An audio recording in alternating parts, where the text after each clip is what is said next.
is here. Now, broadcasting from the underground command post, deep in the bowels of a hidden bunker, somewhere under the brick and steel of a nondescript building, we've once again made contact with our leader, Mark Levin.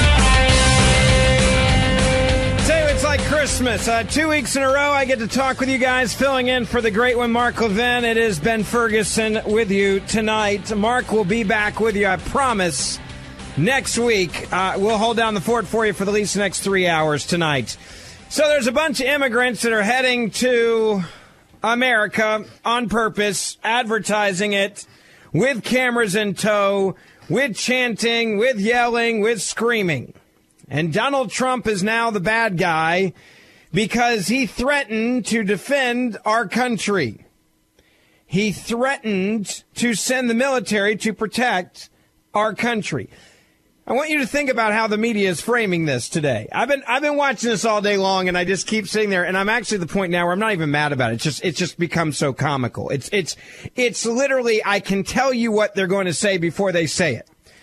So in a normal world, in a normal world that we should be living in, the headlines should read, if you're being intellectually honest, President of the United States of America promises to protect America by making sure that people can't break into the country legally. It would be like a good thing, right? Like it's like a good headline. It'd be the equivalent of dad puts doors on, locks on doors to protect family from criminals who are planning to come break into your house. You would be treated as a hero. But this is how messed up of a world we live in going into this midterm elections, where Donald Trump actually protecting our borders, he's now, quote, threatening people. This is part of the, we're going to try to make Donald Trump look unhinged, 0.7.0, 8.0, 19.0, whatever. I don't even know what number we're on now. I mean, the unhinged line is so often used now, it's become a joke. So the headlines are that Donald Trump is threatening, like he's the agitator, he's the aggressor, he's the evil one, he's the mean one, he's the unhinged one, to send the military to stop a migrant caravan that has the purpose of breaking laws in this country. You have to understand what these migrant caravans are doing. These are illegal immigrants who are chanting and saying, I'm coming to break into America and you're not going to stop me. It's no different than someone saying, we're coming to your neighborhood and we're going to break in your house and we're going to steal your stuff. It's not any different than that. It's the same intent. We're going to come into your country. We're going to take your jobs. We're going to have kids there. We're going to steal your health care. We're going to make you pay for it. And you will not stop us. And we finally have a president that says, aha, yeah, I will. Hold my Diet Coke. Can't make beer jokes anymore after Kavanaugh. Remember, that's now off limits. President Donald Trump said that he would send the military to block the migrant caravan headed to the United States border. I must, in the strongest of terms, ask Mexico to stop this onslaught. And if unable to do so, I will call up the U.S. military and close our southern border, Trump said on Twitter today. Now, this is where Trump, of course, became unhinged. This is unconscionable what he's doing to close our southern border. How could you do such a thing?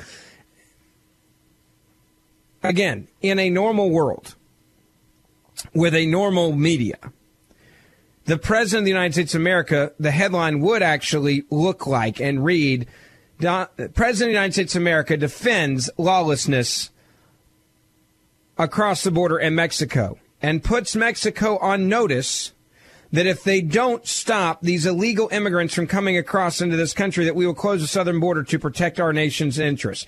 And it would be clapped by all, right? Because this is what a normal president does. This is what a normal mother or father would do to protect their house, or a normal person would do to protect their business. I mean, this is no different than putting a lock on your door, having a fence around your house, having a alarm system. If you know that people are coming for you, what do?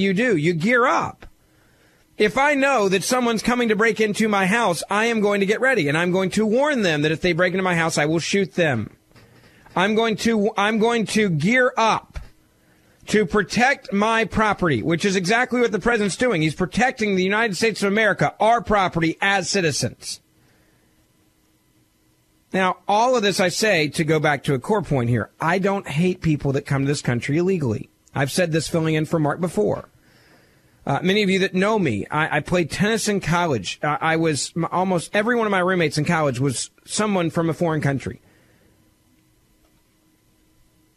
My best friend is from another nation. One of my other best friends is from another nation. They both came to this country as a student with a student visa legally. They didn't break in. They didn't come in a caravan. They didn't chant. They didn't yell. And they love America. And both of them are still here. And both of them love this country and respect our laws and make sure that all their visas and everything are in order. They did it the right way. I have no problem with anybody from any part of the world coming into America as long as you do it the appropriate and the right way. And you wait in line and you do it the way it's supposed to be done. I have a big problem with people that just say, I'm going to break in your house because I want your TV. I'm not going to go buy my own. The president's tweet today was what a strong advocate for a civilized nation says. You know, you look at what the media has done the last 24 hours. Donald Trump is standing with an evil nation in Saudi Arabia. Again, he hasn't stood with them. He said, we're investigating, we're taking time. He said today, before he got onto that helicopter going to a campaign rally, it seems that he was killed, and if that's what the facts bear out, there will be a very strong response from this country to Saudi Arabia, more than words. Remember, Donald Trump's a man of actions, not words when it comes to stuff. And, of course, they say, where's the outrage from Donald Trump? It's one of the most irritating things about all of this story with Saudi Arabia. And I'm using it as a compare and contrast to what we're talking about with how the media is treating him with this caravan of illegal immigrants coming to America. You have a president that they say must be outraged and isn't outraged enough on this one story. But then they say this president being outraged over the immigrants coming here illegally shows that he's unhinged and he's a terrible person and he should calm down. He should be loving. Which one is it? To the media, which one is it? Do you want a president that defends his country and fights for this country's interests like he's doing with these illegal immigrants caravanning to the United States? And then when he does that, you criticize him for doing it, saying he's unhinged and he's crazy and he's mean and evil and he's so mean to these poor little people. Meanwhile, he says about Saudi Arabia, which, again, I hate that this journalist was murdered. I also hate that the media acts like journalists are somehow more important than average people. I'm in the media. I don't think my life is any more important than anybody else listening. I don't think my life is any more unique than any other person's listening. I don't think that my job it makes me any more significant in society or should make me any more significant in society compared to someone else that's just doing a normal hard day's work in something else that maybe doesn't get you, quote, fame or notoriety or whatever you want to call it. The media is so self-righteous that if one of their own gets attacked, they all come and defend and they all freak out and they all go into overdrive over it. And the fake outrage is, have you not been paying attention to the human rights abuses with Saudi Arabia? Do you not realize that they have killed women because the women were raped? They give lashings to women who are raped because they were sexually impure. That they just allowed women to drive. And the only reason why they allowed women to drive in Saudi Arabia is because they were taking so much heat for human rights abuse against women. They're like, all right, screw it. Let's give them a license. That'll shut up the world. Every president in my entire lifetime has had a relationship with Saudi Arabia. And Saudi Arabia has been brutal. You steal in Saudi Arabia, they will literally take off a limb. They will cut off fingers. They will cut off wrists. They will cut off arms. They will cut off legs. They will cut off feet as part of punishment. They will give lashings to old people and young people in the hundreds and hundreds of lashings. They will throw people in prison who are dissidents or to criticize the government. They've been doing that for as long as I've been on this earth. And I didn't see any of this fake outrage from the media when Bill Clinton was having relations with Saudi Arabia. And I'm not talking about sexually. I know we have to clarify with Bill Clinton. No one was freaking out when Obama had relations with Saudi Arabia. They weren't writing these articles. They weren't demanding more out of Barack Obama with human rights. My point is, the only reason why this one has gotten headlines and has taken on a life of its own is because it was a member of the media, and it's horrific what happened to him. But the media who's acting like this is something we must. The media is saying we demand sanctions basically because of what Saudi Arabia did to this guy that's been happening to other people in Saudi Arabia for as long as they've been alive who are writing these articles. It's fake outrage. I don't like how Saudi Arabia does things. I also know why we are an ally with them, because they're extremely tough on terrorism in that part of the world, and they do things that we don't do. We also need a place that we can land. We also need a place that we can fly over. We also have it for oil interests. Whether you like it or not, Democrats and Republicans have agreed that a relationship with Saudi Arabia is incredibly important. They've agreed that it's important. They've all said it's important. Obama agrees with Trump, and Trump agrees with Obama, and Obama agrees with Bush, and Bush agrees with Clinton, and Clinton agrees with the other Bush, and the other Bush agrees with Reagan. The Reagan agrees with Jimmy Carter.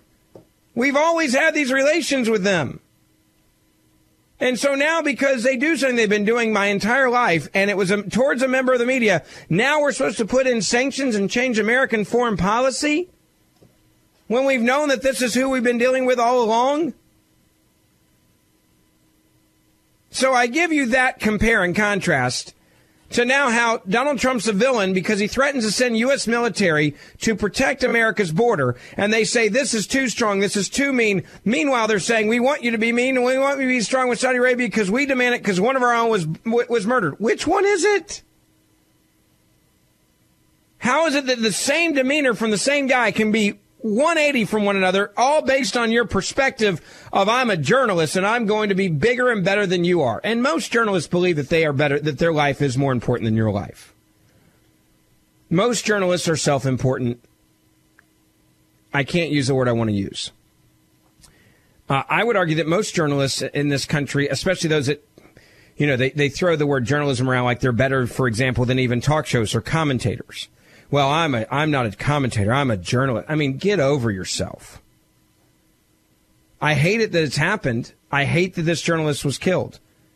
But make no mistake about it, if you're writing articles freaking out over this, demanding sanctions, you as a journalist have not been doing your job as a journalist, paying attention to what has been going on in Saudi Arabia your entire life. So spare me the fake outrage. And I think the President of the United States of America threatening to send the military to block the migrant caravan or illegal immigrants heading to the United States of America is what a president should do, regardless of party. You don't welcome lawbreakers. You don't, I mean, what does the media want Donald Trump to do? And I know what the left wants him to do, but I'm saying this directly to the media. Do they want Donald Trump to go down the border and make a great fence with big doors, open those doors and hand these people blankets and waters and say, please come into America and break our laws and be a drag on our society and don't go through the proper steps and have no respect for this country and let me give you a big, warm Donald Trump hug? 1-877-381-3811. 1-877-381-3811. I'll get your reaction. You can tweet at me all during the show. Ben Ferguson Show on Twitter. Facebook, you can send me messages. Ben Ferguson on Facebook as well. A lot more coming up on this on the Mark Levin Show. Ben Ferguson filling in. We'll be right back. Mark Levin.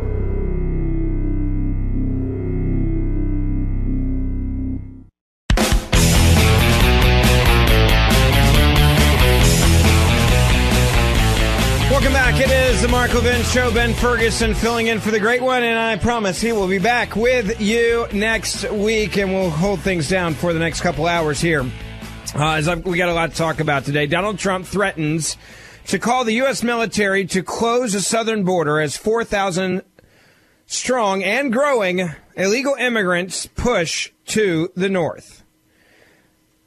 The president says the U.S. military will close our southern border with Mexico if officials there don't soon stop this northward push of a massive migrant caravan. Trump warned that amid reports of this is swelling to the size of 4,000 people. The assault on our country at our southern border, including the criminal elements and drugs pouring in, is far more important to me as president than trade or the USMCA. Hopefully, Mexico will stop this onslaught at their northern border. All Democrats fault for weak laws, and I agree with him on that one. I will also say this. The Republicans need to get their heads out of the rear end and actually build the blinking wall. Now, we also saw a surge in illegal immigrant crossings in the last month, and that's partly due to the fact that there's a lot of people that feel like they need to hurry up and get in here in case Republicans do have a good midterm election. Democrats have been saying, we won't have this wall and vote for us, and we want to have compassion, which translates into bring in as many illegal immigrants as you can.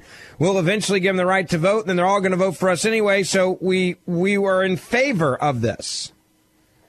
Democrats want as many illegal immigrants to get in this country as they can because they know this. The more that get in here, the more illegal immigrants that get into this country, the better the chances they're going to have to give citizenship at some point. They're going to have to. And they know it. They don't want 12 million illegal immigrants in this country. They want 50 million. Because if there's 50 million, you can't get rid of 50 million people. You got to give them citizenship, and whoever gives it to them, they're going to vote for. That's their plan. That's what they want to do. 1-877-381-3811. 1-877-381-3811. Let me go to Attila. I hope I didn't botch your name. You're on the Mark Levin Show. Ben Ferguson filling in. Go ahead. Hello. Hi, Ben. Hi. It's an honor to speak with you. I'm so glad that there's intelligent millennials such as you and John Muir of the John Muir Show here in Green Bay to take over. I certainly appreciate your book, sir. It's called It's My America Too. And I'm glad you grabbed it. It won't be much of an America if this kind of thing is to go on. But I was going to make a point about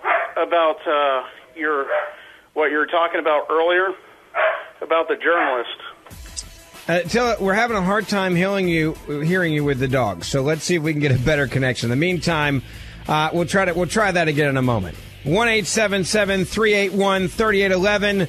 Is Donald Trump doing the right thing as president to defend the border and say, I will send the military down there to stop this caravan? This is what strong leadership looks like. Ben Ferguson filling in for the great one. We'll be right back. These days, you can do just about anything online and on demand. It certainly makes our lives easier, right? Well, now you can even get postage on demand with Stamps.com. That's right. With Stamps.com, you can buy and print real U.S. postage for any letter or any package right from your computer 24 hours a day, 7 days a week, when it's convenient for you. My clients expect their shipments fast, and Stamps.com helps me deliver. You, too, can access all the services of the post office right from your home or office. Send any letter, any package, anywhere. Just click, print, and mail. It's that simple. Stamps.com saves you money, too.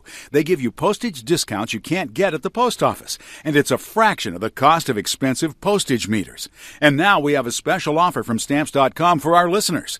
The offer includes a 4-week trial plus postage and a digital scale. No long-term contracts. To get this special offer, simply go to Stamps.com, click on the microphone at the top of the homepage, and type in Bunker. That's Stamps.com, enter Bunker. Just in time for Halloween, the Chuck Schumer and Nancy Pelosi nightmare continues. Call in now, 877-381-3811. Welcome back. Ben Ferguson filling in for Mark Levin. He will be back with you on Monday. I want to remind you, though, a brand new Life, Liberty, and Levin will be this Sunday on Fox News, 10 o'clock Eastern Time. So make sure that you tune in for that. This Sunday night, 10 o'clock Eastern, set your DVR for a brand new Life, Liberty, and Levin. Sunday night, Fox News, 10 o'clock Eastern, set your DVR or watch it live. Now, back to this issue we're talking about, which is, why do we keep calling these people migrants when they're not migrants? Migrants are people that come into a country legally. Migrants, I would argue, are people that actually don't break the law. They're people that advocate for doing it the right way. People that say, screw all that, I'm going to break into your country. And many of these migrants are breaking into Mexico. And Mexico, the reason why Mexico isn't freaked out over this is because they're not staying in Mexico, and they know it. They know they're just passing on through to America. So if you want to know why Mexico's not freaked out by this, you want to know why Mexico's not stopping this caravan of illegal immigrant lawbreakers, is because they know they're just passing on through. That's what they're doing. They're just passing through. The president's tweets today were measured. His comments were measured. Not unhinged, not crazy, measured. They were very measured. You're telling a country that we're supposed to be doing trade with, that's supposed to respect this country, and clearly they don't. You need to stop these people, and if you don't, our relationship with you will also be in jeopardy. Our relationship with you, our trade with you, and all these other things could very much be in jeopardy. So you need to check yourself, because if you allow this to happen to us, there is going to be an issue. Mexico is supposed to be an ally of ours. Allies don't let illegal immigrants break into your country when they know about it weeks in advance. This is exactly why I voted for Donald Trump. Because I knew he was going to stand up for us. I knew he was going to stand up and be a law and order president, which we've not had in a long time. I'll be honest. I mean, you look at Reagan. Reagan, he gave out amnesty. He wasn't as tough as Trump is. George Bush was not as tough as Donald Trump is. We know that. Frank, thanks for waiting. You're on the Mark Levin Show. Ben Ferguson with you tonight. Go ahead. Evening, Ben. How are you? Doing well, sir. How are you? All right. Our thoughts and prayers are with Mark. Godspeed in whatever he's doing. My view is this. We have a well-funded, well-nourished army approaching from the south. We don't know what they're carrying. We don't know who's embedded in there. Take that, plug it into an equation. The next thing on your equation is Nancy Pelosi on Sunday in an interview with Klugman said that there will be collateral Americans who do not agree with the Democrat Party agenda. You are correct. Now, the answer to that equation I leave to everyone's imagination, but I take Ms. Pelosi's statement as a threat. I'm sorry, but I do personally. Oh, well, no, you're wrong, because the media didn't report it that way, so therefore you can't think that. Well, as an ex-military guy, I'm 70 years old. Collateral damage means something to me. Okay. You can't say that. Nancy Pelosi loves everybody. Don't you know that? She loves illegal immigrants. She would never threaten you. Oh, really? Why don't I believe? I'm sorry, but I can't buy that. Not after what I've seen happening to Republicans all over the country. I also love how you know how everybody on in the media, TV, etc., talks about how they can't stand Donald Trump's demeanor, the way he tweets, how mean he is. Nancy Pelosi 2 days ago said she wasn't willing to trade over the border wall and called it, quote, Trump's manhood issue, referring to his manhood. Is she willing to put herself? Again, let me quote her. It happens to be like a manhood issue for the president building the wall, and I'm not interested in that. Where is the media freaking out that she made a sexual reference to the president's manhood parts? Where is everybody saying Nancy Pelosi clearly unhinged? Nancy Pelosi is a terrible person. Nancy Pelosi should apologize to the president. Not a single article about it. That is because they can say anything, and we cannot.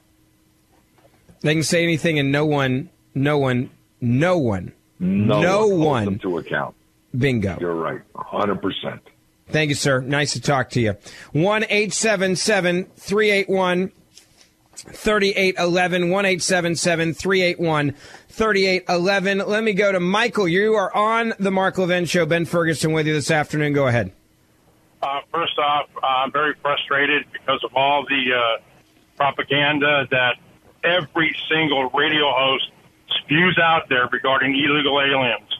Okay?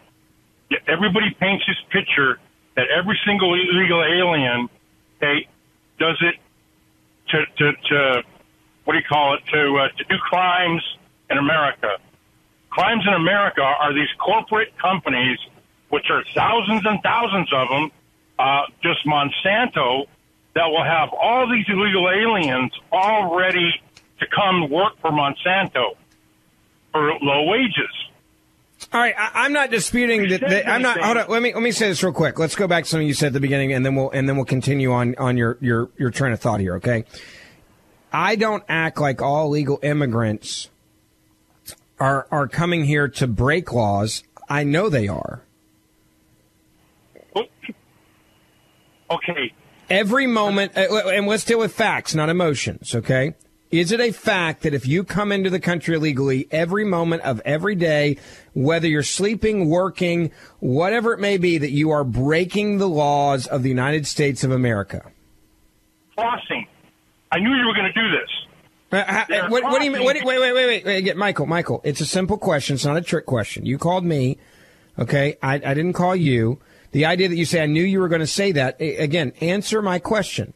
You act like it is somehow ridiculous that I say that every illegal immigrant is a lawbreaker. That is their intent, to break American laws. That's why they break into this country and they don't fill out the paperwork and try to come in this country as an actual legal migrant, which I have no problem with.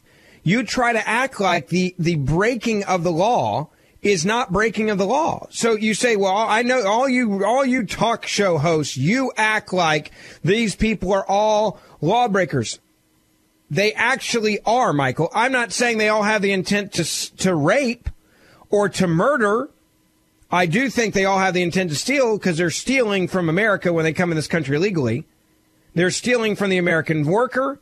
They're stealing jobs. They're not paying taxes the right way. Many of them undercut jobs and make money in cash. And the number one stimulant of Mexico's economy is illegal immigrants who take the money and send it back to Mexico. So to act as if the action of breaking into a country it means that you're not a lawbreaker, it is absolute, utter insanity. So I'll start back with a question. You said that all you talk show hosts act like these people are lawbreakers. I'm not the one that made the law. The law is the law, Michael. The law says that you cannot come into this country illegally. By that definition, they are all breaking the law when they're here the entire time they're here. Law that says the companies like Monsanto, it is illegal for them to hire illegal aliens. I'm in favor of E-Verify. I'm in favor also of going after those that hire illegals. I've said for a long time, if you want to clean up this country and get rid of illegal immigrants, you don't have to deport any of them. All you have to do is start seizing hotels, restaurants, cars, equipment on job sites when you find people that are working and employing people illegally. I agree with you. We have a problem with hiring the illegal immigrants, but you have a bigger problem, is that you believe that these illegal immigrants are somehow not breaking our law when they come across the border illegally, and you act like it's that propaganda when it's not. It's fact. It is propaganda to treat people like they are doing nothing wrong when in fact they're breaking our laws. That is propaganda. Okay, start enforcing the law with all these companies that hire illegal aliens. How come there hasn't So let me get this straight, Michael. Why can't we start enforcing the law the way the president wants to do, which is start enforcing the law at the border so that these people don't even have the opportunity to come in this country illegally and then get work illegally? Why are you so against that? You're right. You're exactly right with that. But when it comes to the federal level, all these other constituents, the politicians will lose that money. How big is Monsanto? Look, I don't know how much money they make. I don't know why you keep focusing on one single employer. There's 15 million illegal immigrants in this country, maybe even more than that. I'm giving a low number here. There are thousands, tens of thousands of companies. No, I'm not saying you're crazy. Listen to what I'm saying. Let's not focus on one employer or one person. Let's focus on the fact there's tens of thousands of employers in America that employ illegal immigrant labor. I agree it's a problem. But if you cut off the flow of the illegal immigrant labor, then that is a great starting point to get this under control. Why would you? It's a two-part solution. I'm in favor of that. But when you have 4,000 plus people coming to your border right now, the president's job, and they're broadcasting it live on social media. They're literally walking with the middle finger to this country saying, we don't care about your laws and we're coming into your country and we're going to work in your country and we're going to undercut your wages and we're going to hurt the American worker and there's nothing you can do to stop us. And this is how arrogant we are. Screw you, America. That is the president's job, to make sure that those people are in handcuffs if they cross our border and immediately sent home. As far as that news breaking story, whatever it is, my honest opinion is that was rehearsed. I would even go as far as saying that the Democratic Party had that rehearsed. Of course they do, Michael. This is all propaganda for the midterms. This is all propaganda for the midterms. Democrats want to come out and say, we love people. We love illegal immigrants. Nancy Pelosi, the only time she basically gets pissed off is if you are actually advocating for if you are trying to be a law and order president or a law and order congressman. That's about the only time that Nancy Pelosi really gets mad at you, because she stands up for the illegal immigrant, not the American worker. She stands up for people that break the law, not people that abide by the law. And then she threatens people when you get in her way, just like she did this week. Donald Trump tweeted out a minute ago, hey, Donald, remember when they threw a big party at the White House? This is coming from Nancy Pelosi. Celebrating them passing their bill to gut protections for people with pre-existing conditions. I mean, she's talking right now about health care to try to move away from the other issue, which is she's threatening the American worker, the American family, with her propaganda, which is to give illegal immigrants the ability to come into this country illegally.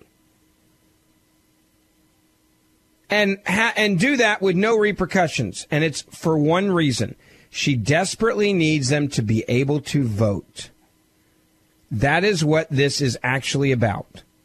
The Democrats are terrified that they're not going to win back the House and the Senate, and they were going to do it before they did the character assassination of Brett Kavanaugh. And it woke up conservatives who, honestly, we were kind of asleep. We'd had a big win. We think, all right, Donald Trump's doing a good job. Maybe I won't worry about voting. And they woke up a bunch of people. And I believe without the Brett Kavanaugh character assassination, we would have definitely lost the Senate. I think now we're headed in the right direction. It's not over yet, but I think we're at least headed in the right direction. And Democrats are terrified that they're not going to get the House and the Senate, and they need new voters in this country because they don't have enough right now to win this thing. I mean, Hillary Clinton lost to Donald Trump. You don't think they're freaking out right now? And they need new voters. And the way to do it is get illegals in here and give them amnesty, and then they know they can win every national election. Look at what Beto, the fake Hispanic guy who wasn't even allowed to join the Hispanic caucus. I mean, this is a guy that's running against Ted Cruz in Texas, who's had a legitimate shot of actually unseating Ted Cruz because he's walking around being the I care about immigrants and I'm going to call me Beto and I'm in favor of legal immigrants. Call me Beto. I'm a Hispanic guy that couldn't even join the Hispanic caucus. I mean, this is the same guy that's trying to claim that he's got all this heritage to get all these Hispanic votes, as stupid as it is when you have Pocahontas saying, "Oh, I'm 1/1024th, Cherokee Indian." They will do anything to win this election, and they will do anything to destroy this country and its laws. if that means they can get more power. And the way they want to do it now is to have 4,000 immigrants come in this time and break in this country, and we not stop them, and they're going to treat them as heroes. And then the 4,000 goes to 8,000, and the 8,000 goes to 10,000 next time, and then it goes to millions. That's what their objective is. 1-877-381-3811. Ben Ferguson filling in for Mark Levin. We'll be right back. Mark Levin.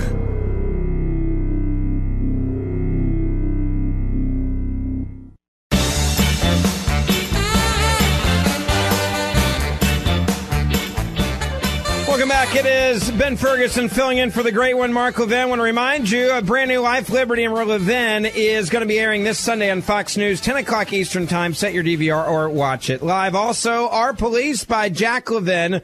Mark's dad is out this October 30th. It's a beautifully written, colorfully illustrated book for your children or grandchildren. You can pre-order a copy at Amazon right now, and it's 30% off right now. So if you want to grab that, I have a young son, and I got more on the way. So I'm going to be grabbing a copy of the book. You think, Mr. Producer, you think Mark would mind signing, like taking a picture with it or something? Is that can I use the insider there for that?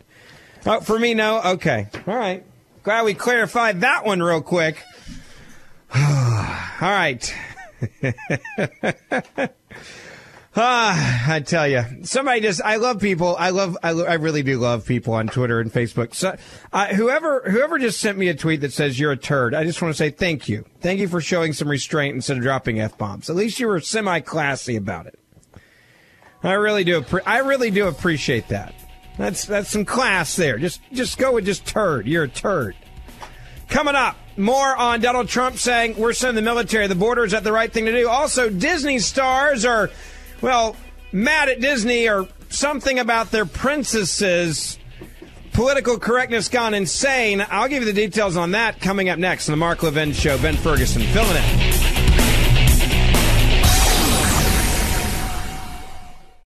You know how crazy it can be running your own business. You have to wear many hats, and then there's all the paperwork. You never have time for the one thing you want to do, such as work with people and make your business better. That's where Bamboo HR can help. Bamboo HR manages all your employee data and automates so many tasks. E-signatures, onboarding, paperwork, personnel reports, tracking everything from time off and training to company assets. All in one easy-to-use program accessible from anywhere. So you can take off all those hats you don't like to wear and do the things you love.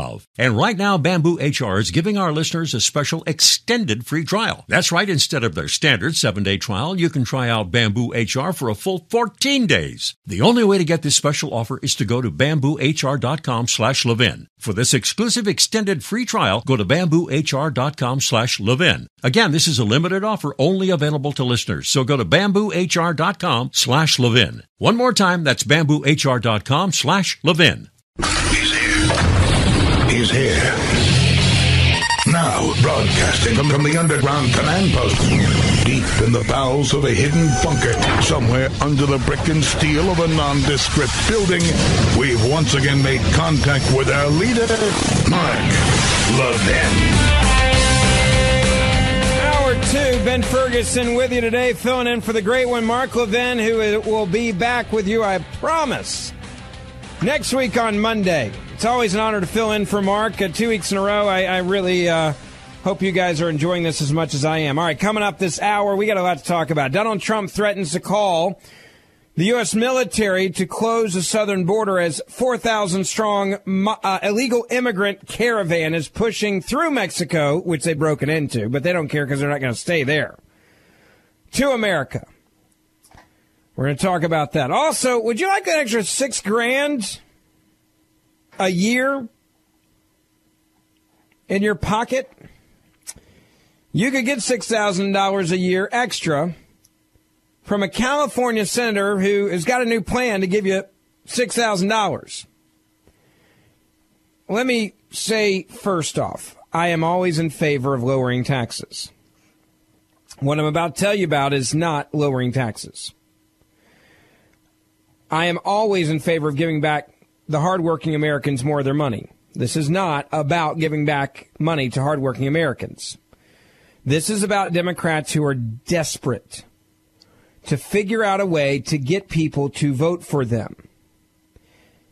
And they see their addiction to government aid by the people that they represent deteriorating at a very rapid pace. When you have unemployment numbers that are all-time low for African Americans, that is the worst news for any Democratic candidate. They need people to not be able to make it on their own, to stay alive. The Democrats' business model is have people dependent on us so that they cannot survive without us. Therefore, they vote for us. It's a very simple business structure of the Democratic Party. If you're a Democrat, it is bad for business to have people that are succeeding. If you're a Democrat, it's bad for business if someone is starting to make their own money. It's bad for your business as a Democrat if that person feels like they can actually take care of themselves and their family and are moving forward. You want to know why Democrats don't fix failing schools? I've said this before on this show. Democrats don't fix failing schools because without failing schools, they don't have voters. Democrats are not elected by highly intelligent people traditionally. They are elected by people that were failed by the public school system who then have such a small skill set that they cannot make it on their own without the government helping them. I would say that Democrats have purposely set up a public school education system, not even to indoctrinate anymore. It's just about making sure they're dumb enough to need you. If the Democratic Party fixed the schools in the inner city, if they fix the schools in the high crime areas, the high poverty areas, if they fix the schools with minorities, where they were getting a stellar education preparing them for a life after high school, whether that's through vocational training and going straight into the workforce or going to college, they lose out on too many voters. They cannot survive with a highly intelligent voting bloc in this country. So they have done everything they possibly can to make sure that they are consistently graduating people that cannot succeed on their own. Now you insert Donald Trump. Donald Trump said, I'm going to get jobs back in this country, and he's done it. I'm going to get better trade deals. He's done it. I'm going to get rid of regulations that have destroyed American jobs. He's done it. I'm going to give incentives for companies to work in America and not keep their money offshore and build factories in America instead of building them overseas. And I'm going to fight back on tariffs, which he has done. I'm going to give back the American people more of their own money, which he has done with the Trump tax cuts. I'm going to have a country that is aggressively growing, that is better for everybody, where the water rises and so do all ships. Insert hardcore leftist Democrat who has, I would argue, virtually no soul. And the reason why I say that is based on facts and the way that she tried to destroy Brett Kavanaugh with no facts, where she did everything in her power to destroy a good man and his family name, all because in the name of politics. She has now come out with an idea that many Democrats are very excited about. She says that American families that are making less than $100,000 a year should be eligible for a monthly tax credit of $500. That's $6,000 a year. Under new legislation they announced today by the Democratic Party, this Democratic U.S. Senator Kamala Harris of California. She then went on to say that individuals making less than $50,000 a year should be eligible for up to $250 a month. That would be $3,000 a year. Now, she said, quote, Americans are working harder than ever, but stagnant wages mean they can't keep up with the cost of living increases. That is a lie. Americans are working harder than ever before right now because the jobs are good and the economy's good. And many people went from part-time employment to full-time employment, and wages are increasing. Everything she just said in that sentence is nothing but a lie. And for all the people that ever are obsessed with fact-checking every Republican and everything that Donald Trump says, why aren't you fact-checking her on that? Because that statement, in her own words, is a lie. Now, I'm not going to focus on that for that's almost like a technicality lie compared to what I'm about to tell you. Harris's office, as she rolled out this plan today, cited a 2017 survey from the website bankrate.com that found that more than half of Americans cannot afford a $500 unexpected expense, such as a rent increase, a medical bill, or child care. Now, Bankrate survey came out, and it said, their headline of this own survey, I went and found the article, says just 4 in 10 Americans have savings they'd rely on in an emergency. So what you have is Kamala Harris is saying, okay, Obama phones aren't enough anymore to get somebody to vote for me, because people can actually pay for their own darn phone bill now. Food stamps are not enough because people are walking away from food stamps, and we're seeing record numbers of people fall off of food stamps because they're actually getting good jobs where they're being employed in a great economy and they're providing for themselves. Government aid to keep people in poverty is not enough. So now I got to do something new. I got to tell you that you still need more help from the government. And I'm going to do it because of a website called bankrate.com that found that more than half of Americans cannot afford a $500 unexpected expense. Let me just explain to you how warped this logic is, this idea is. I'll go back to her first part of her proposal. She said American families making $99,999 a year could be eligible for a monthly tax credit of up to $500 or $6,000 a year. And the reason why she wants to give you that money every month is because she says that you haven't saved $500 for an unexpected bill that could come in with a rent increase, a medical bill, or child care. So she wants to give you government-subsidized money so that you, making $999,099 a year, have an extra $500 so that she can pay for your unexpected expense. Now, my quick question for you is this. What makes you think that if you give somebody who's making $99,000, let me make sure I say this number correctly because I said it wrong a moment ago, so people on the left will freak out and said I said it wrong, so I'll correct it right now. Calm down.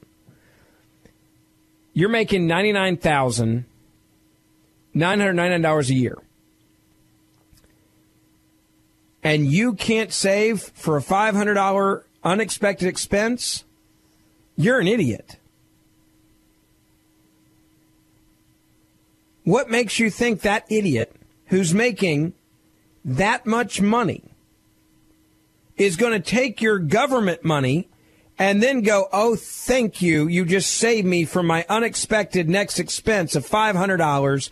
I'm going to save that money because that same dumb A hasn't saved $500 of his $99,000 a year job?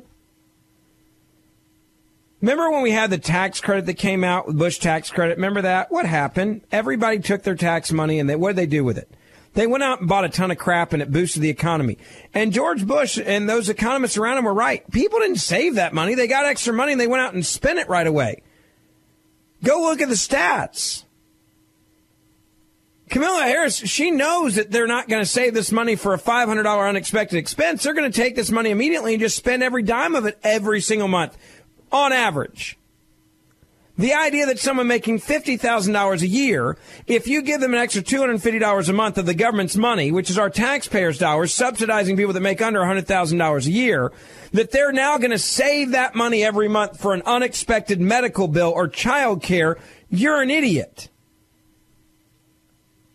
$250 a month is not going to save someone's life. It means that they don't know how to budget.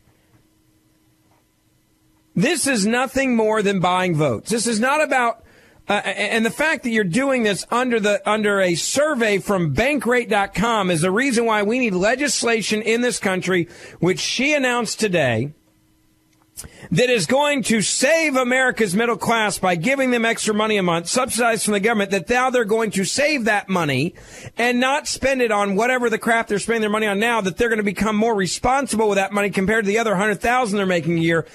It is just liberal incompetency at its biggest form you can make. Bring this to a family level. If I'm making $99,000 a year and I called my dad and said, Dad, I had a flat tire this morning. Can you let me borrow $200? I don't have it. My dad would tell me to drive on the darn spare and get my house in order and my life in order and stop being a screw up. He would not loan me the money because if I'm making $99,000 a year, he would say you're an idiot for not saving any of the $99,000 a year. If I was making $50,000 a year, to use her other example, and I had a flat tire and I called my dad or my mom and I said, hey, Mom, look, I'm only making $50,000. I just had a flat tire. I have no extra savings. I can't deal with this unexpected tire expense. Can you please send over $500 or $250 to use their math? I would hope my mom would hang up the phone on me. In fact, I hope she would say, I'm embarrassed by you. You're an embarrassment to the family. Get your life together, you moron, and then hang up on me. This is nothing more than buying votes. This is nothing more than welfare on a higher level than the welfare that we're currently in, that they've been offering. Instead of food stamps, you're offering people cash because they're not getting the food stamps anymore. So you still got to keep them addicted to you. You still got to get them addicted to you. That's what you got to do. Just get them addicted to you. 1-877-381-3811. 1-877-381-3811. Ben Ferguson filling in for Mark Levin. We'll be right back. Mark Levin.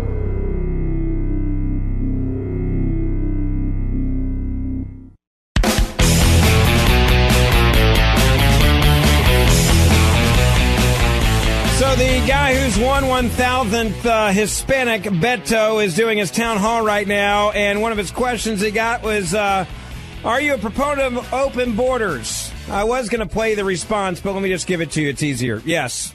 There you go. I saved you about 30 seconds of political BS. Welcome back. Ben Ferguson filling in for Mark tonight. If you just joined us, a little side note, just something so cool here I wanted to tell you about. The daughter of a hero officer who died in 9/11 attacks graduated from the New York Police Department Police Academy. The terrorist attack on 9/11 had an impact on, I would say, almost everyone that I know. But one of the most amazing things about that day is the fact that you had a little girl. She was only 9 years old when her father, who was an MPD officer, died while saving as many lives as he could from the flaming World Trade Center.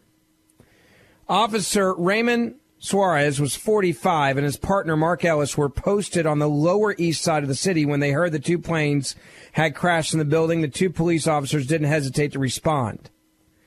They got in a taxi and rushed to the scene.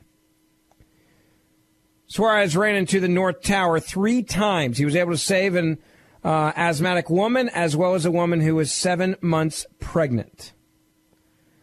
The cool part is there was pictures of this police officer doing this heroic work that are still around today.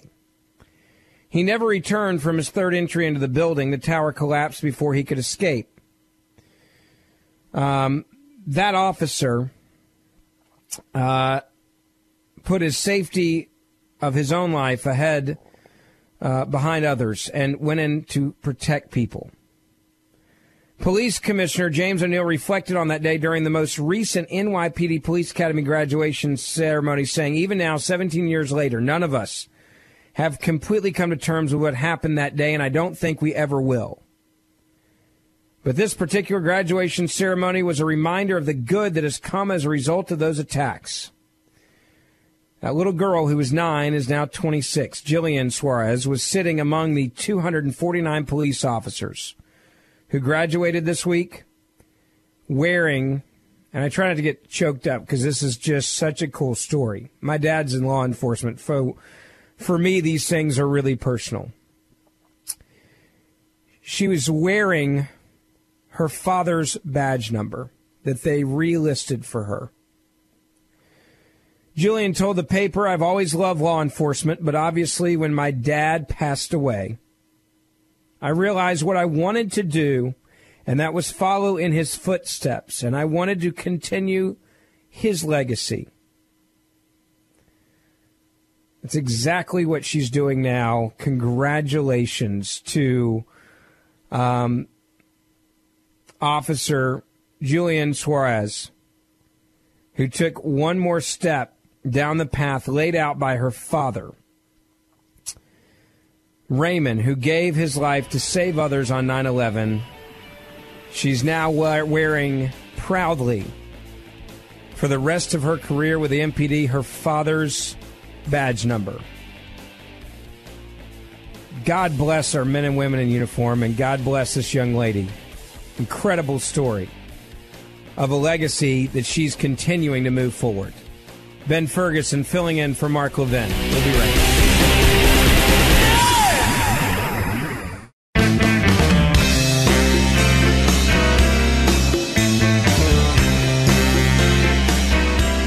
Conservative and proud of it. Call the Mark Levin Show at 877-381-3811. So I told you earlier that the guy who couldn't join the Hispanic caucus, he says his name's Beto, who's like 1/1000th Hispanic, but, let's just play it up. Why not? Beto sounds Hispanic, so we'll go with it. Beto is doing a town hall right now on CNN, and he says that he would vote to impeach President Trump. Quote, I would liken impeachment to an indictment. There is enough there to proceed to a trial. He also then tried to step that back, saying, quote, I would not prejudge the outcome of that trial. All I'm saying is there's enough there. Sure, I believe you. Yeah, you're going to keep an open mind to this, Beto. Right. It would be funny if this wasn't exactly what they're saying all over the country in the Democratic Party. This would be humorous if they weren't chanting it all over the country. You look at what Nancy Pelosi said and about people that she doesn't like now, and she's coming after you. I mean, Nancy Pelosi, she genuinely hates you. And she made it clear in the last couple of days. Beto is running for Senate in a state, and he's a legitimate candidate against Ted Cruz. Make no mistake about this. There is an angry appetite to destroy Donald Trump, and Beto is running not really against Ted Cruz as much as he's running against Donald Trump. And what he just said was, vote for me and I'll help overthrow a government. Impeaching someone because you don't like them. Impeaching someone because he didn't vote for you. You didn't vote for him, or you don't like him, or you don't want it. Whatever, however you want to say it. That's you had a free and fair election. You had someone that was elected in a free election.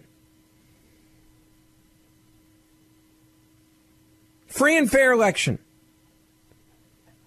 And they say, well, we want to overthrow a free and fair election. Beto is saying, if you vote for me, I will then go to Washington and I will impeach the president because I don't like him.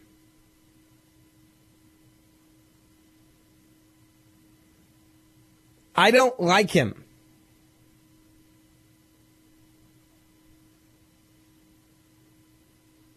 This is the Democratic Party, the party that they claim, oh, we're tolerant of other people's viewpoints.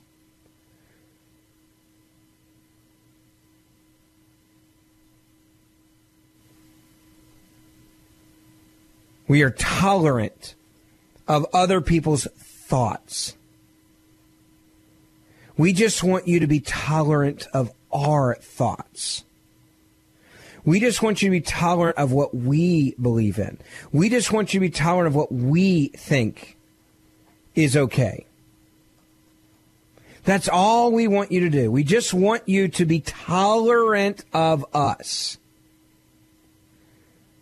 Wait, you get elected? We'll throw you out of office. You get elected in a free and fair election? No, we're gonna say that you should be impeached. We're gonna say that you didn't really win it because the popular vote, which is meaningless and has been meaningless for decades.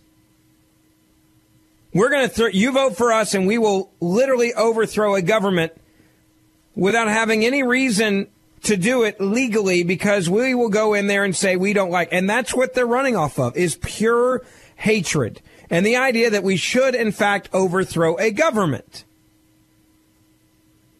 If you are a Democrat and you're in favor of this, impeaching a president because you lost an election, you don't like him, you are advocating for overthrowing a government. Donald Trump, whether you like it or not, won an election, a free and fair election. Whether you like it or not, I did not like it when Barack Obama was president for 8 years, but I never once mentioned overthrowing the government. I lost an election fair and square.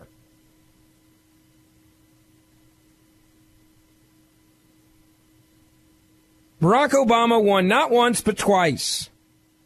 I respected the office of the president. I respected how our democracy works. I respected the voters.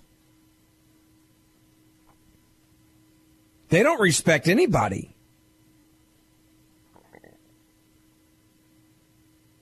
You know, you look at what Beto just did here.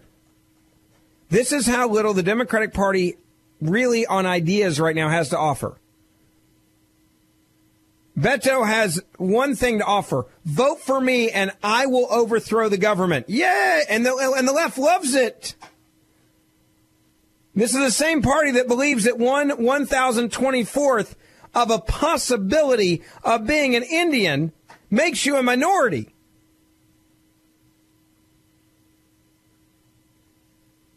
Can you imagine if a Republican would have lied about being a Cherokee Indian, Native American, would have gotten jobs because of it, would have been listed as faculty and staff and received awards and acknowledgments and celebrations as being the first woman to be tenured at this school and that school as a Native American, and lied about their entire life and taken away scholarships and jobs and opportunities because they lied about their heritage, and then did a stupid, let's mail order a DNA test that says I might be, keyword might be, 1,024th Indian, and then treat that as fact. They'd be calling for that person to resign. Oh, no, but Elizabeth Warren, she's a hero. Elizabeth Warren is a hero, I tell you, a hero of the people. Elizabeth Warren is a great Indian. Doesn't look like an Indian. It doesn't matter. She's 1/1000th possibly of an Indian. And we stand behind her, Elizabeth Warren, because she's a great American Indian. Yeah, she's a Cherokee, by God. She's a minority. She's as white as they come. If somebody on the right had done this, the left would have destroyed them, screaming racism the entire time. How many of them have called her a racist? I mean, look, I'm white. I know I'm white. That's what I am. Own it, Elizabeth. Stop. I would argue that I'm not even sure Elizabeth Warren would have ever made it in any form of politics. In any capacity in politics, if it wasn't for her actually lying. I'm not sure she would have been a professor teaching at all of these courses if it wasn't for her lying at the Ivy Leagues about who she actually was and what her heritage actually was.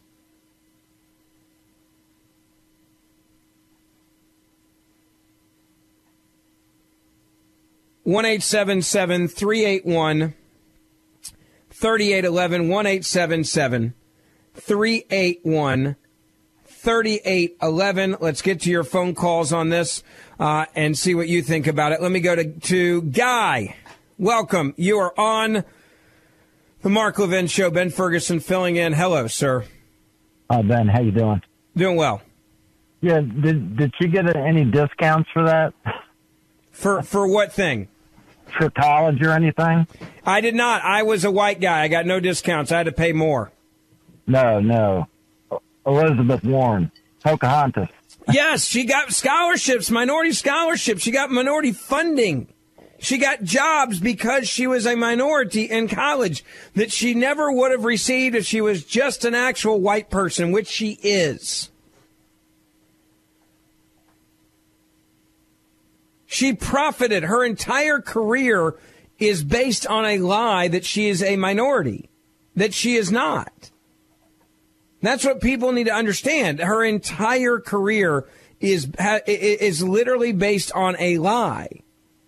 Every campaign she's ever won was this, I'm Cherokee, I'm this, you don't understand, I've been struggling, and, I as a minority, I know how hard it is to make it in this country, and as a minority and a woman, and she played both up. I mean, she exploited the woman card, feminism, and race to her advantage. And that's hard to do. I mean, Thank you, people sir. just said they were like 10% or something and tried to do that to be a laughing stock. Again, look at Beto, this guy running against Ted Cruz in Texas. This is a guy that wasn't even allowed to join the Hispanic caucus because they said you're not Hispanic. But, yep, now they're like, yeah, this dude's Hispanic. Beto sounds like it. Let's go with it. It's Hispanic enough for us. Let's see if we can get a bunch of people that want illegal immigrants to stay in this country legally, and let's get all these Democrats to vote for a guy. We got a guy that looks like a Hispanic guy that's a white guy. I mean, this is Democrat. Don't tell me Democrats care about minority issues. They will abuse you any way they can on a minority issue. They don't care.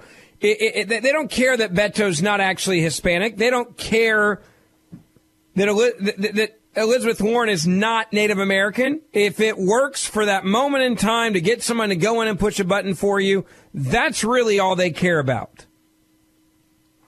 1-877-381-3811. Bob, you are on the Mark Levin Show. Ben Ferguson with you tonight. Go ahead. Hey, good evening. A similar parallel to your Saudi analogy before, there's a site on human trafficking, Danielle Sittel, Sittel, on Google. There's a caption that says Corruption 2. You drag it to the last 15 minutes as a timeline. Man, all right, well, look, we're not going to promote YouTube videos here, guys. Dump that. Come on. I'm not here to promote your YouTube. Seriously, you wait online for an hour for that? And the best part is no one even gets to hear it. I love the dump button. Deborah, you're on the Mark Levin Show. Ben Ferguson with you. Hi. Hey, how you doing, Ben? It's great to hear you. You're doing a great job. I miss Mark Levin. But listen, I agree with you 100%. I love President Trump. I've changed from Democrat to Republican. I don't know. The Democrats have all gone crazy. And I do not agree I agree with President Trump and not letting this caravan of illegal aliens come over into this country illegally. Like you were saying earlier about you have two friends that came over here and did it the right way. That's the way it ought to be done. And I listen a lot to the radio, and I heard earlier today on one of the shows that these people are actually getting paid to do this. And so I guess George Soros... I wouldn't be surprised, and I don't know who they're being paid for. I don't care, but it wouldn't be surprising to me. So I don't think they need to come over here, and I just, I love that we finally have a president who is standing up for the United States of America, for us Americans, and doing the right thing. And I got a quick question because I've been listening a lot about this American journalist. Can you please tell me, the only thing I'm trying to find out is what did he go in the embassy for? How did they get him in there? Do you know? So it was under the false pretense, and I think it was under some, if I remember correctly, it was a divorce document, wasn't it, Mr. Producer? I think that's how they lured him in there to sign some stuff. Oh, okay. And then that was the end of it. I mean, once he got in there, he was killed. He was dismembered, tortured, and I have no reason to believe that's not what happened. Yeah, it was brutal. It was really brutal. Well, thank you so much, and have a good day. Thank you. Great to talk to you, and I appreciate you listening tonight. 1-877-381-3811. We'll come back, get your reaction to Beto now saying, you vote for me in Texas against Ted Cruz, and I will go to Washington, and I will help impeach Donald Trump. That's now why Democrats, just vote for me, I'll impeach him. I have no other ideas. Just vote for me, and I will impeach him. 1-877-381-3811. Ben Ferguson filling in for the great one. We'll be right back. Mark Levin.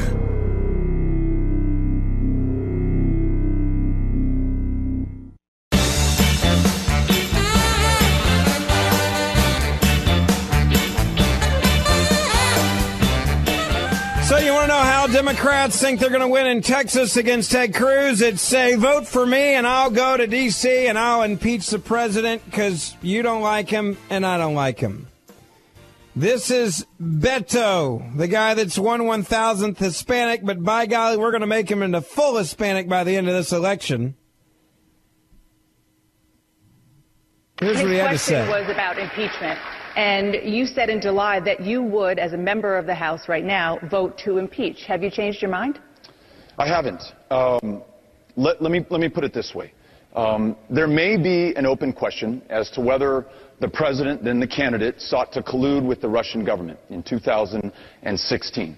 But to quote George Will, very conservative columnist, when we saw him on that stage in Helsinki, defending Vladimir Putin, the head of the country that attacked our democracy in 2016, instead of this country and its citizens and this amazing democracy, that was collusion in action. You may have wondered when he fired James Comey, the principal investigator into what happened in that election, whether that was an attempt to obstruct justice. But when, by broad daylight, on Twitter, he asked his Attorney General Jeff Sessions to end the Russia investigation, I would say that's obstruction in action. Ultimately, however, Dana, this is a political question. A Republican colleague of mine in the House will have to come before an audience like this and explain to her constituents or his constituents how they just voted to impeach the president of their own party, how they put their country ahead of their career or their next election or the politics of the moment. The best course to get there so that every member has all the facts and that they are compelling enough to do the right thing is to allow the full independence and integrity of the Bob Mueller investigation. I just love it. Vote for me, I'll impeach him. But don't worry, it'll be based on facts. I'm not going to jump ahead here. I'm going to look at the facts, but there's enough facts to impeach him, so I'll impeach him.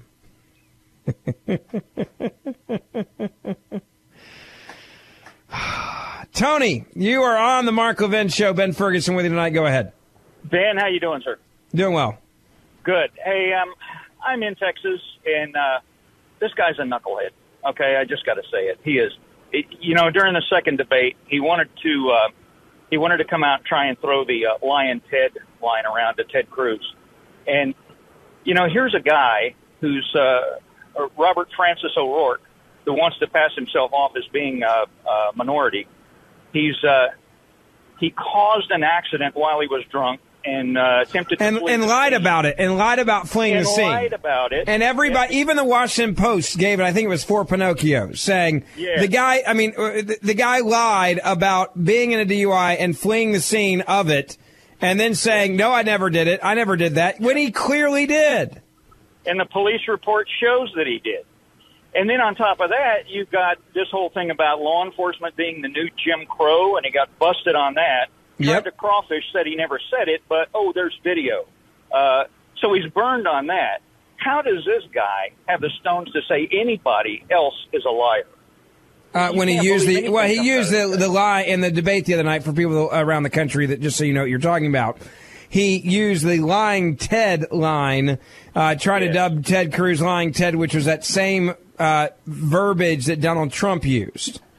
By the way, Donald Trump's coming down to Texas to campaign on Monday with Ted Cruz. I hope it has a huge impact in Texas because so goes the Senate, I believe, goes Texas. And people in Texas paying attention tonight, you better get out and vote because I believe this thing's a lot closer than people realize. It's scary how many people are going to vote for Beto. Ben Ferguson filling in for Mark Levin. We'll be right back.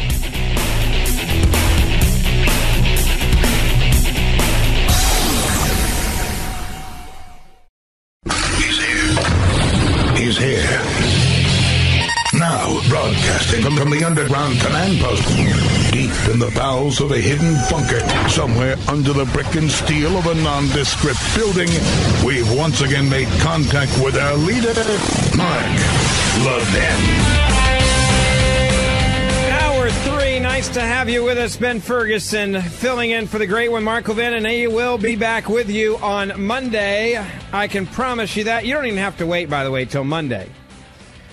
Because there will be a brand new Life, Liberty, and Levin this Sunday night, Fox News, 10 p.m. Eastern Time. Make sure you join Mark for that, but he will be back with you next week on Monday. All right, this is something that's been irking me all day, so I'm just going to deal with it right now. Disney, I can't even believe I'm going to talk about this, but it actually is an issue that needs to be talked about. Are you offended by Disney movies? Are you offended by Cinderella? Well, Hollywood now says you should be. Disney stars, Kristen Bell, and another Disney star, Miss Knightley, have given now their voice, not just to several Disney characters, and their voices are amazing in the movies they do. I'll give them full credit there. But now they're giving their voice, and not their Disney voices, to some of the Disney movies saying they don't like them, and the message it gives to your kids. Now, Miss Bell is the voice of the Princess Anna in the animated film Frozen. She recently told Parent Magazine that Snow White is too trusting of strangers by taking the apple from the witch in the movie from 1937. She's also very unhappy that the prince kisses the sleeping princess without previous consent. Yeah, get your head around that for just a moment.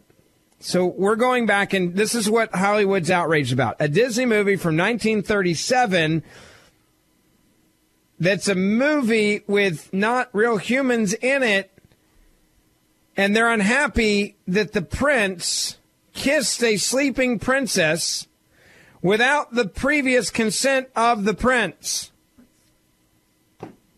From 1937.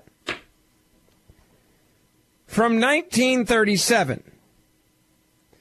This, my friends, is when you know the Me Too movement has gone off the rails completely. This is part of the Me Too movement. We're now dissecting 1937 Disney movies with a G rating and saying that we are offended by the fact that a prince in a story about a prince and a princess, who clearly the princess had no problem with the prince kissing her. That's the whole point of the whole deadgum stupid story in the first place. We now need to, because we're social justice warriors, and hear me roar as a feminist activist actress, you need to warn your kid about a prince kissing a princess without her previous consent.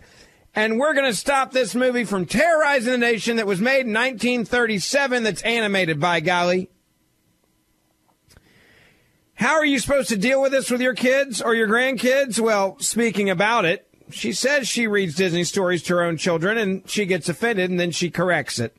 Every time we close Snow White, I look at my girls and ask, do you think that it's weird that Snow White didn't ask the old witch why she needed to eat the apple, or where she got the apple from? Kristen Bell added that she tells her kids not to take food from strangers as Snow White does in the story. Okay, look, I'll let that one go, okay? Fine. Hey, this is a story. It's not real life. You're not a princess. He's not a prince. Let's just ruin everything for kids. Let's ruin imagination. Let's just immediately when they come out of the womb start indoctrinating them to be paranoid of every person, everything, and everything should have a consent involved, including the damn apple.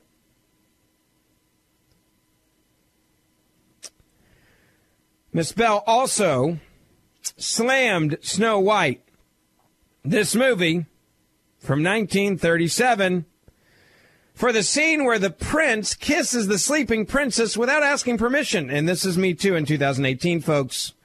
If you don't think they're trying to, I mean, the fact that we went from legitimate arguments, legitimate cases where I protect and defend and advocate for the Me Too movement.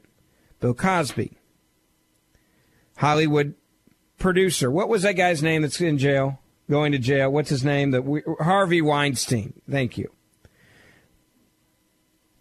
Those types of predators. Totally on board with you, Miss Bell.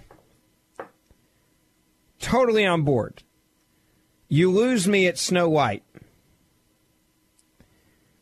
You lose me at scenes from 1937 that are animated where the prince kisses a sleeping princess without asking permission. Now, if you want to be really annoying, I'll go there. Let's talk about Kristen Bell's movies. Let's talk about what she's been in. Go to IMDb, isn't that what it's called? Something like that? Yeah. Let's just talk about what she's been in.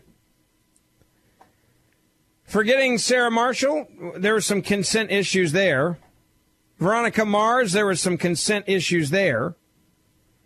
There's a lot of making out and stuff that went on those. You going to critique your own movies? Family Guy, you're the voice of Martha. You want to critique Family Guy? Let's talk about A Bad Mom's Christmas. I think there were some women in there that kissed other women without consent, asking permission. I'm pretty sure in A Bad Mom's Christmas, there were some moms who sexualized men and slapped them on the ASS. In Bad Moms, the original movie, watch the movie and look at how many different things happen in that movie without consent, including what you could argue was sexual harassment of one of the dudes, which, by the way, had no problem with it because he was getting the attention of some hot moms. But consent matters, by golly. And if we're going to go all the way back,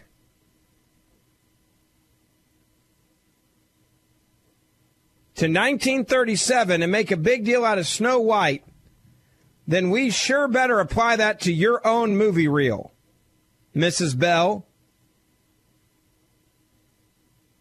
She was also, wasn't she in a TV series, and I'm quoting, wasn't it called Play It Again, Dick? I'll let you guys do that research. She was in Parks and Recreation after she was in Play It Again, Dick. She was also in a movie, wasn't it The Lifeguards? I think there was some sex stuff in there. Superhero Speed Dating. She was a fake Supergirl in movie 43. Go see if there's any issues in that movie with lack of consent before someone kisses somebody. Go look at Gossip Girls, a TV series from 2007 to 2012. See if anybody kissed anybody in the Gossip Girls without their consent, asking, may I kiss you before I kiss you? Because you can't even read things now. What else was she in besides...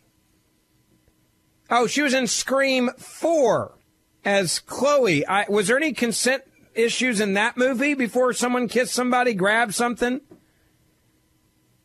Party Down, she was in that one. When in Rome, I wonder if there was any consent issues there. Assassin's Creed, I think she was a hottie in a video game once. Just throwing that out there. Couples Retreat, I know there was some sexual stuff in Couples Retreat without consent. So you're going to let your kids watch your own movies? Forgetting Sarah Marshall, I'm pretty sure there was some consent issues with holding hands, kissings, or grabbing of sexual parts of the body then. You're gonna critique that?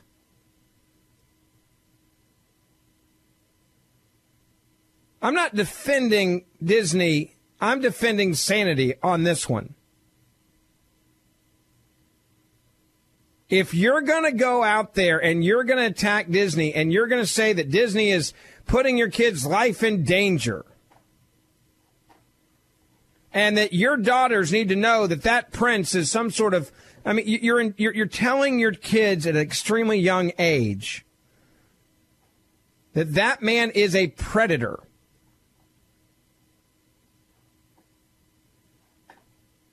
That kissed the princess. That's what you're doing. That's what you're saying.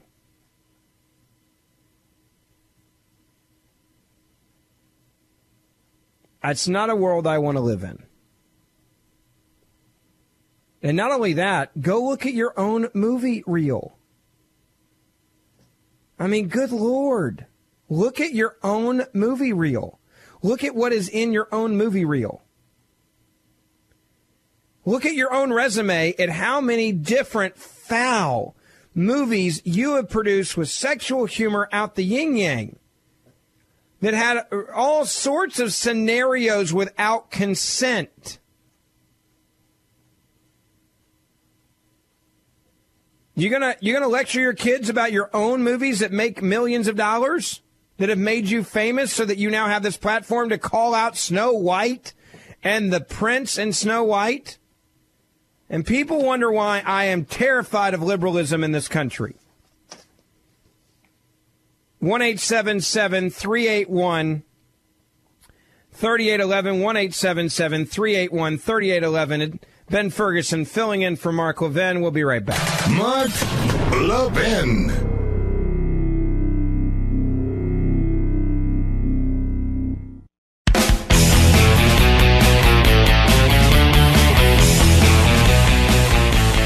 It is the Mark Levin Show. Ben Ferguson filling in for the great one tonight. And Mark will be back with you on Monday.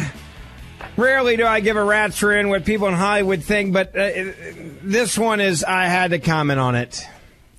You got now people out there that work for Disney that do literally the voices for Disney saying, I got to warn my children about the prince and the princess and the unconsenting kiss in Snow White from 1937.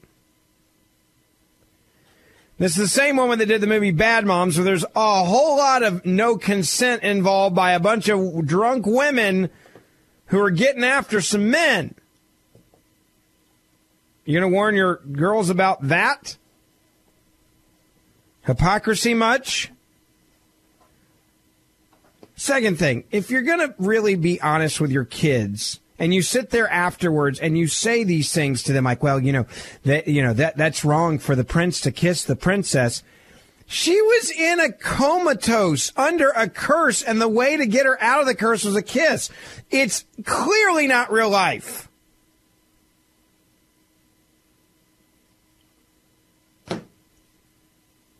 It's obviously not real life. But remember, you should take advice on how to raise your children from a girl that's been in one of the famous actresses in Bad Moms. And what was that other show that we were talking about earlier? I'm quoting, what was the name of that show? Come on, Mr. Producer. You know you watched every episode. Something with the word dick in it. I need the whole name. What was it called? Play It Again, Dick. She starred in that one. Yeah, go do a little research on that one. Couples Retreat. I'm pretty sure there was a few moments in that one without consent. But no, I'll make money doing all this, and then I'll grandstand, and I'll tell my kids, let's indoctrinate them. That prince shouldn't have kissed that princess in 1937. That's where we are in this country nowadays. Play It Again, Dick. That's the TV show she starred in.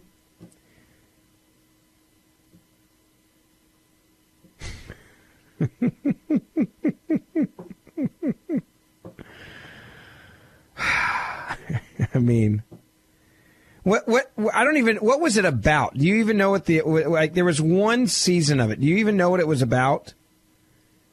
I don't either. All right. It sucked, but you know what? There was motorcycles and hot chicks and lack of consent involved, but hey, cash that check, sweetheart. I can't say sweetheart. They'll get mad at me for that. Cash that check, hypocritical mom. Lord have mercy. This is the world. This is liberalism. We now are going to attack Disney from 1937, and we'll get front page for this. This is USA Today, LA Times, all the other ones there.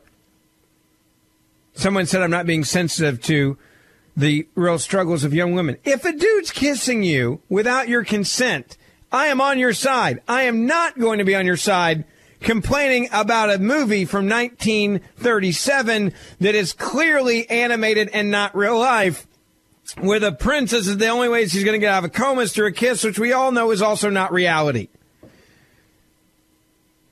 Headline USA Today. Kristen Bell thinks Snow White tells kids the wrong message about strangers and consent.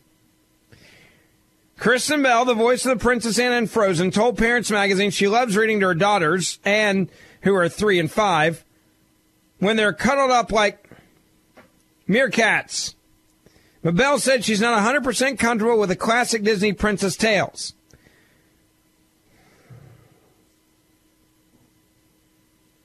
I would never take food from a stranger is her first issue with the whole Apple thing. All right, I'll give you that one. She also asked her daughters about the Snow White book when talking about consent when it comes to, at best, Prince Charming, presumptuous behavior. Don't you think, she says to her kids, that it's weird that the prince kisses Snow White without her permission, ? Because you cannot kiss someone if they're sleeping. I worry for the world that my kids are growing up in. I really do. I mean, this...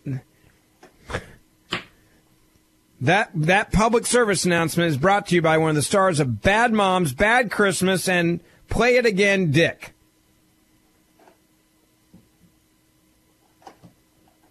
There you go.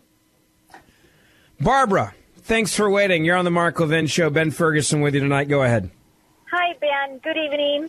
I wanted to comment on the illegals trying to come across the border. Yes, they're on their way right now. They want to come give you a warm, illegal hug. Oh, no way. I did research on it for 3 years, so I wrote quite a bit of information on it. Barbara, hold on. I didn't realize I got the music playing. Don't hang up. I'll come right back. We'll pick up the conversation. 1-877-381-3811. We'll talk about Donald Trump wanting to send the military to the border to protect it from these migrants. I'm sorry, not migrants. These illegal immigrants heading towards our border. We'll be right back.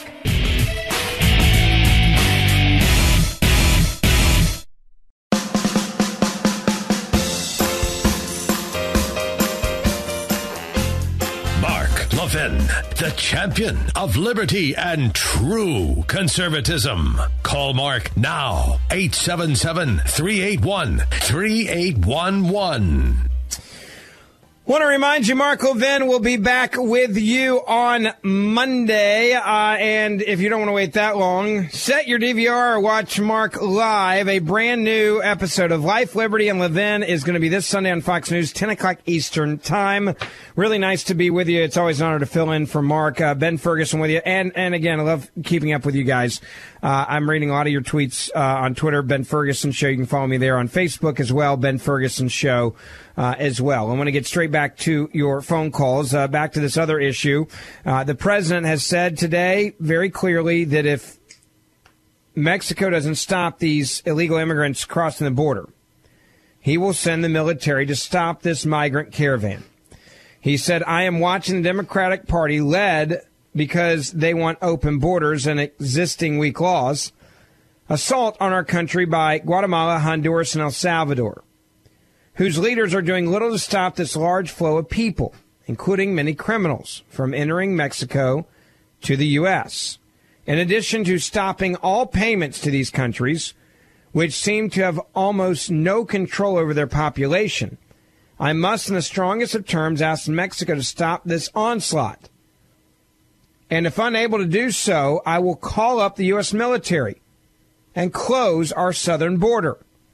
The assault on our country at our southern border, including the criminal elements and drugs pouring in, is far more important to me as president than the trade or the USMCA. Hopefully, Mexico will stop this onslaught at their northern border. All Democrats fault for weak laws. Now, is the president spot on for doing this? I would say absolutely. 1-877-381-3811. I want to go back to Barbara. Barbara, go ahead with your point. Ben, this has been my passion for 20 years, and I've written on it, and I ran for office on it and multiple things, but I studied it for 3 years down here. I live in Houston. I've been a victim of 6 years ago. There are thousands of cases that are coming that don't even make it to the books, where I had one come in my house with knife in hand and almost killed me, that aren't even making it to the court system. I beg President Trump to listen to all of Texans, that they are pouring over the borders. I have begged for 10 years that he close the southern border because we are getting inundated with, they aren't even making it to the court docket. And I wanted to tell you super fast, we are so excited about tickets to the Trump rally. Monday night, they've moved the venue from NRG to Toyota Center. You cannot imagine how pumped Texans are. They are so thrilled about this. And look, I think I talk to Trump, and he's pumped, and he's a big fan of Ted Cruz. They buried the hatchet since the presidential primary got nasty. They're on the same team. They're working together. You also have a great working relationship between the two on Capitol Hill. They have a very good relationship, the vice president and Ted Cruz, and even Donald Trump Jr. has come down and helped out Ted Cruz as well. And I think what you're going to see on Monday night is getting the people in Texas fired up to beat this candidate that wants open borders and says, vote for me and I'll impeach Donald Trump, which is not how this country's laws work. Well, and Vito wants to take our guns. You don't take our guns in Texas. 9 out of 10 people carry. Yes. Legally carry. You don't come here and say you're going to take our guns. I predict, Ben, that it is going to be a landslide victory across. I hope you're right, but I am cautious about it because I think that we were in trouble just from not paying attention. People feel secure, and I tried to explain this the other day on TV. I said the reason why Democrats are doing well is because they're as mad as we were when Obama was in office at the end, right? And so they're furious. They're at a fever pitch. A lot of people, if you feel like things are under control and Donald Trump's the president and you feel good about it and you feel like he's doing the good job and doing the right thing and life's getting good and you can enjoy life, you're not as focused because you're not mad. You're not frustrated. I believe that Ted Cruz was in serious trouble from just lack of enthusiasm because people feel secure. They were comfortable in how things were going in Texas, how things were going in Washington with Donald Trump being the president. And now, because of the character assassination of Brett Kavanaugh, because Democrats have already said and they're campaigning on, you give us the control of the House or the Senate, we will impeach Brett Kavanaugh and Donald Trump. It has re-engaged the base and fired them up, and that's why you're going to see this thing be sold out on Monday night. You're going to see standing room only. You're going to see thousands that won't get in Houston on Monday night, and it will be underreported by the media. Guarantee it. But and you should see the women down here, Ben. The women are furious with what happened to Kavanaugh because this could happen to everybody's husbands and sons and children. The women down here are so energized because they overplayed their hand, and it's an ethical state. We're a loving state. We love our country down here. The women are very, very vocal down here, and we've got some strong conservative women. And I'm telling you, I will say this: you better show up in big numbers because I don't take anything for granted. I've seen far too many times where people think it's under control and you get some, look at the flooding in Texas right now. A lot of rain in Texas right now. I always get concerned with weather on election day. People feel confident. Oh, I don't want to get out in the rain. I forgot to vote early, so I don't want to be in a line. All of those things can affect an election. And I say it again, if you don't want Ted Cruz first of all, if you don't want a Democrat who wants to impeach Trump representing your state, then you better get your rear end in gear. This is no joke. This is, and the amount of money that Beto has is part of the reason why he's doing so well. This is the same thing around the country. Around the country, you have Democratic candidates. Phil Bredesen in Tennessee, for example, is a great example of this. An onslaught of Democratic funding from all over the country because they believe they can pick up a traditionally conservative seat, turn it into a Democratic seat, and they're going after Marsha Blackburn, for example, in Tennessee. And the people in Tennessee better wake up because I think that race is a lot tighter than people will realize. And I think Phil Bredesen could honestly pull it off. So you want control of the Senate, you better get your butts in gear. This is not a joke this time around. And don't be overconfident because it is going to be a very intense night on election night. And I do believe, I said this earlier, Barbara, I meant it, I think the character assassination of Brett Kavanaugh is as brutal as it was, and over the top, and crossing of the lines, and the perversion of the left to destroy somebody. I believe if that would not have happened, if it would not have happened, I think we would have lost the Senate. I think there's a pretty good chance we would have lost the House too. I think there's a good chance on both of those. We would have lost. 1-877-381-3811, 1-877-381-3811. Kathleen, you're on the Mark Levin Show. Ben Ferguson filling in tonight. Let's get back to the president here for a second. He says, in addition to stopping all payments to these countries, which seem to have almost no control over their population, referring to these illegal immigrants coming to this country, he said, I must, in the strongest of terms, ask Mexico to stop this onslaught. And if unable to do so, I will call up the U.S. military and close our southern border. Is the president's tone spot on this one? Absolutely. We need to do that. My father worked for the U.S. Immigration Naturalization Service for the deportation of illegal and or unwanted aliens. And I can understand we need a mass amount of people on that border. Otherwise, they're just going to keep coming at us, and as fast and as furious as they can. And these people are not law-abiding people. They don't care if they break the law. They're already breaking the law coming in.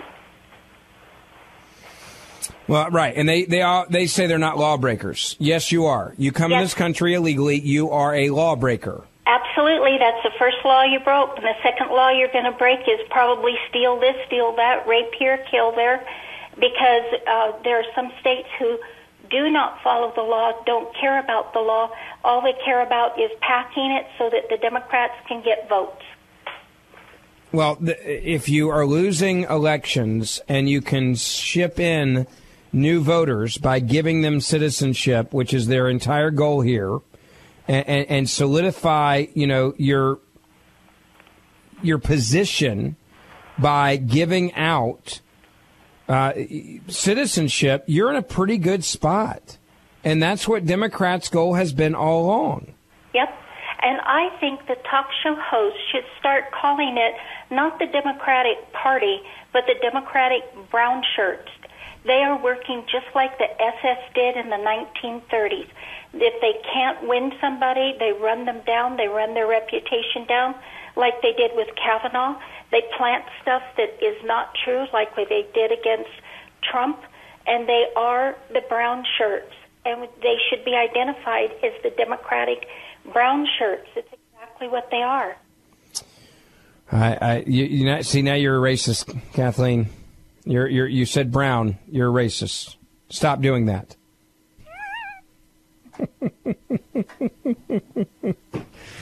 Ben Ferguson filling in for Mark Levin. We'll be right back.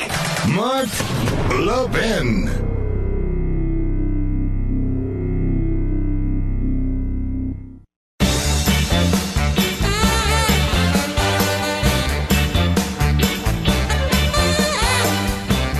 President Trump has started a three-state campaign swing, pushing hard for GOP candidates. He will be in Texas on Monday. He is speaking right now in Montana at a rally there. In Montana, he is getting out on the road, doing everything he can, whatever he can, to help Republicans gain seats or at least keep control of the House and the Senate. Meanwhile, Democrats tonight are telling you that Disney is evil because in 1937, when the dwarfs were hanging out with Snow White, and that prince kissed Snow White, who was in a coma dying, she woke up, and the Me Too movement has come after the Disney prince, saying he didn't have Snow White's consent to kiss her. And you wonder why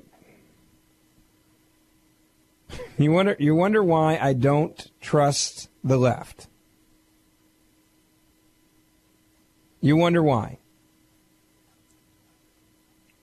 This is why. It's scary. It is really really scary what they will do. This is how crazy they will go. These are the same, and look, these are the same women that are involved in all sorts of movies here complaining about this, that all these movies they were involved with all sorts of different non-consenting moments. Bad moms, non-consenting moments. But hey, let's not look at what they do for a living, because that would just not, let's just not do that. Rick, thanks for waiting. You're on the Mark Levin Show. Ben Ferguson filling in tonight. Go ahead. Hey, Ben. Thanks for having me on. I really enjoy your show. Hey, thank you. I had a quick question. Trying to gain a little bit of understanding, and I know deep down what the answer is, but not from a logical standpoint. And that is, a few years ago, Mr. Obama filed federal suit against the state of Arizona and Governor Brewer for trying to enforce immigration laws. They successfully argued that immigration was the sole purview of the federal government. Well, now we go back, and at that time, the state of California and a few other states joined with the federal government to win that argument. Well, now that Mr. Trump is there trying to actually enforce the immigration laws, some of these same states are suing, saying, oh, wait, we can do our own thing as well, such as California with the sanctuary cities. Yet it's because it's whenever they don't. What people need to understand about liberals, they don't have a set of values they stick with. It's the values they think at that moment will help them the most. That's the reason why they're willing to do whatever. I mean, they're chameleons. Liberals, it's easier to be a Democrat in politics because no one will ever criticize you for hypocrisy. No one will ever criticize you for doing one thing or saying one thing one day and doing the complete opposite the next day. I mean, and I guess the part where I'm confused is with the courts who sit there and argue the whole notion of stare decisis and stuff like this. Yet those same courts are stepping back, and in reality, their decisions don't stand. Well, you got to remember, we're talking about 10 years ago when Obama was talking about enforcing the border, and that issue Democrats thought was less popular to be anti-border security. Now they have to go all in on it, Rick, because if they don't, eventually I think they'll keep losing to Republicans like Donald Trump. They need new voters in here, and they need to give out amnesty, and they need to do it quick. And if you had amnesty, I mean, look at Ted Cruz, a perfect example with this Beto race. If all the illegal immigrants in Texas could vote, Ted Cruz would be done. Oh, absolutely. Absolutely. And you could argue that there's virtually it's impossible to win a presidential election if you as a Republican don't win Texas for darn sure. And really, there's a very good chance every time for us to win, you got to win Florida because you're never going to win California. Well, if you can turn Texas to the Dems, Florida to the Dems, those three states, it's virtually impossible to do math that makes it where a Republican could win the White House. So all you need to do to switch Texas over is just get the illegal immigrants that are there the ability to vote. And then you've got it. The same way that you have it in California. The same exact way. By the way, we got some very important breaking news. Rosie O'Donnell, you know who she is. Very serious commentator. She was just on MSNBC, Deadline White House. And she had some very insightful words and commentary and analysis about the 2018 midterms elections. Here is Rosie O'Donnell, the liberal of the day, with some great advice and analysis for this upcoming election. Listen to this. He's doing that to scare every journalist here, who he calls enemy of the people, as we all know. He's doing that, right? Here's a guy who was tortured and killed, a journalist who was speaking badly of KSM, and he doesn't respond. Why? I'm sure that's his wet dream, to think what could he possibly do to scare journalists from not printing bad news about him, which is also equivalent to the truth about him. So now Donald Trump wants to kill American journalists. Per Rosie O'Donnell, and wants to scare journalists. O'Donnell says he's doing that to scare every journalist here, who he calls enemy of the people. As we all know, he's doing that. Here's a guy who has tortured and killed a journalist, And this is Donald Trump's wet dream to scare all journalists the same way. That doesn't inspire you tonight. I don't know what I can do. I'm done. Mark Levin will be back with you on Monday. It's always great to spend some time with you. If you want to follow me on Facebook and Twitter, Ben Ferguson Show. Have a great night.